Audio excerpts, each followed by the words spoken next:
വികാരം ആകമാനം പ്രവർത്തിച്ചുവെന്നാണ്. മുഹമ്മദ് ഹനീഫ, ഇവിടെ CPIM-ന് ഈ കാര്യത്തിൽ ഒരു 2 തവണ അവർക്ക് അധികാരം കിട്ടുന്നു. കിട്ടിയ ശേഷം അവരുടെ സർക്കാരിനെ എങ്ങനെയും നിലനിർത്തുക, മുഖ്യമന്ത്രിയെയും അദ്ദേഹത്തിന്റെ പ്രതിച്ഛായയും എങ്ങനെയും സംരക്ഷിക്കുക എന്നതിൽ മാത്രമായി കേന്ദ്രീകരിക്കുന്നു.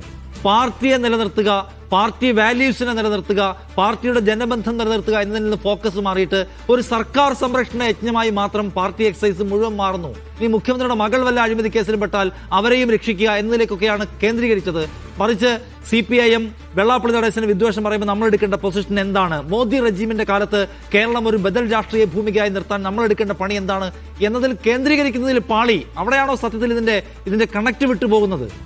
തീർച്ചയായും അവിടെയാണ്. ഇത് CPM ഇതിൽ എടുക്കേണ്ട ഒരു പ്രധാനപ്പെട്ട കാര്യം, ഈ തെരഞ്ഞെടുപ്പിൽ ബംഗാളിലും തെരഞ്ഞെടുപ്പ് നടക്കുകയാണ്. ഇനി ഏതാനും വർഷങ്ങൾക്ക് ശേഷം ത്രിപുരയിലും തെരഞ്ഞെടുപ്പ് നടക്കുകയാണ്.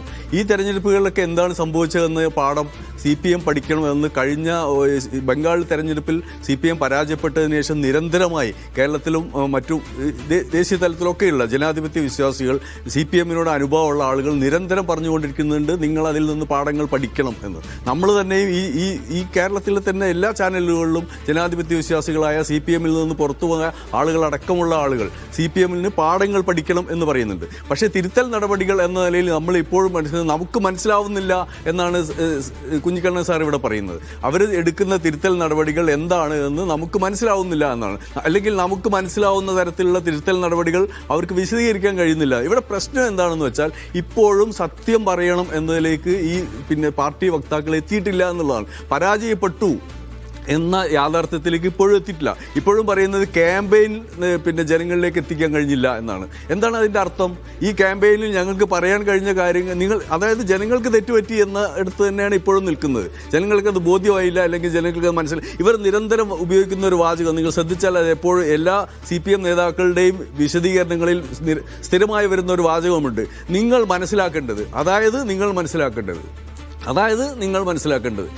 നമ്മൾ മനസ്സിലാക്കേണ്ടത് ഇവരെന്താണ് ഉദ്ദേശിക്കുന്നത് അതാണ്, അല്ലാതെ നിങ്ങൾ ഇപ്പോൾ മനസ്സിലാക്കി വെച്ചിട്ടുള്ള കാര്യങ്ങളെ അല്ല എന്ന തരത്തിലുള്ള ഒരു വിശദീകരണമാണ് എല്ലാ സമയത്തും CPM വക്താക്കൾ നമുക്ക് നൽകിക്കൊണ്ടിരിക്കുന്നത്. ഇതിൽ നിന്നുള്ള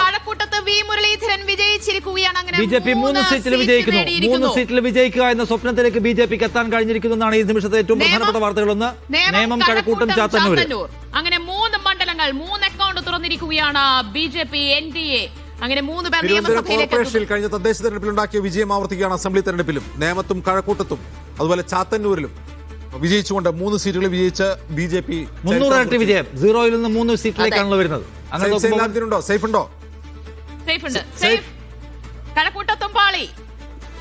അതെ, കഴക്കൂട്ടത്തും പാളി. 171 വോട്ടിന് വി മുരളീധരൻ അവസാന റൗണ്ടിൽ അവസാന ബൂത്തുകൾ എണ്ണിക്കഴിയുമ്പോൾ ഇഞ്ചോടിഞ്ച് പോരാട്ടമായിരുന്നു. പക്ഷെ 171 വോട്ടിന്റെ ലീഡിൽ അദ്ദേഹം ജയിച്ചു എന്നാണ് ഇപ്പോൾ നമുക്ക് അറിയാൻ കഴിയുന്നത്.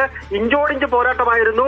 LDF-ന്റെ മേഖലയായ മണ്ണന്തല അവർ വിചാരിച്ച അത്രയും വോട്ട് കിട്ടിയിട്ടില്ല. ഇടവക്കോടും ചെറുവക്കോടും സമാനമായ രീതിയിൽ BJPക്ക് കാര്യമായ വോട്ട് പോവുകയും ചെയ്തു. അങ്ങനെ 170 പരം വോട്ടിന് BJP കഴക്കൂട്ടത്ത് ജയിച്ചിരിക്കുന്നു. അങ്ങനെ 3 അക്കൗണ്ട് BJP കേരളത്തിൽ തുറന്നു. ദിവ്യ, BDJS പ്രതിനിധി ശ്രീ C സതീശനുണ്ട്. സതീശൻ, ഘടകകക്ഷികളൊന്നും ജയിച്ചില്ല, പക്ഷേ 3 അക്കൗണ്ട് തുറന്നിരിക്കുകയാണ് ഇത്തവണ NDA.